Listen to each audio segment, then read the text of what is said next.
MLA 11 জন সব কথা আমাদের টিপ্রামাথার বন্ধুরা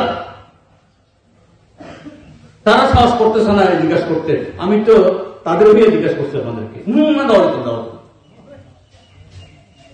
আমি দেখলাম টিপ্রামাথার এমএলএ 11 জন সব কথা একটা মাথা সোজা নাই। সব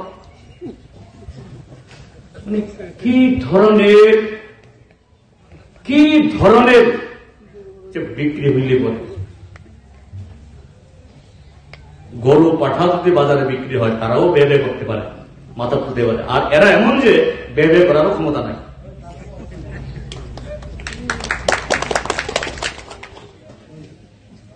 মানে গরু পাঠারও থেকে অভাব। আমি বললাম ভাই বলো, তোমাদের প্রশ্ন আমার প্রশ্ন না। আমি তো তোমার প্রশ্নটা শুরু করে দিয়ে তোমাদের কথা বললাম না যে বিজেপি এখন এই টিপ্রামাথাকে কিভাবে খেলছে।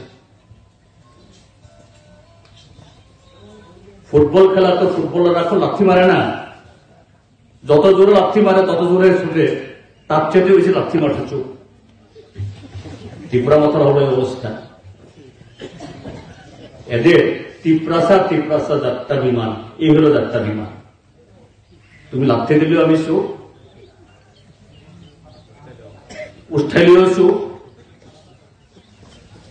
এই হলো কাজে। এই অভিজ্ঞতা থেকে আজকে ত্রিপুরার মানুষ রাস্তায় নামছে। আজকে শুধু গারো কলোনি না, মানুষ এই অপমান থেকে, অন্ধকার থেকে, অসহনীয় অবস্থা থেকে, ত্রিপুরার যুগে যেদিকে লুটের কিনারায় দিয়ে যাচ্ছে, এ থেকে মুক্তি পেতে চায়। বাইরে বলল নরেন্দ্র মোদী, অমিত শাহ ত্রিপুরামাথানো সিনিয়াখো কি বলে মানুষ বুঝলো। আরে শুধু জিতেন চৌধুরী নরেন্দ্র মোদীর বিরুদ্ধে কয় না, মানিক সরকারই শুধু বিজেপির বিরুদ্ধে কয় না, দেখি বিজেপিও ত্রিপুরামাথাও দিকে বুঝতেছে। কারণ প্রদ্যোৎ মাণিক্য কিশোরকে অর্থাৎ ত্রিপুরামাথাকে বিজেপির বিরুদ্ধে প্রকাশ্যে বললে পরে বিজেপির খেলা ধরা পড়ে। কাজেই বাইরের স্লোগান কি? নরেন্দ্র মোদী ত্রিপুরামাথানো সিনিয়াখো। কিন্তু ভিতরে তো নরেন্দ্র মোদীর সাথেই তার প্রেম মহব্বত সব পরিষ্কার। পৃষ্ঠা রিজার্ভ বিধানসভার বাইরে আরো 22টা সিটে যদি ত্রিপুরামাথার ক্যান্ডিডেট না থাকতো, শুক্লাচরণ নোয়াতিয়া দলে বাড়ি জিতে না, মনো সিটে বিজেপি জিতে না, রাজনগর সিটে সুদম দাস হারে না, আরো এরকম প্রায় 14 থেকে 15টা আসনে বিজেপি জিতত না। কে জিতত? সিপিএম। এমন ভাবে তীরটা মারল, তীর তাক করল বিজেপির দিকে, কিন্তু মরল কে? সাধারণ মানুষের প্রতিনিধি।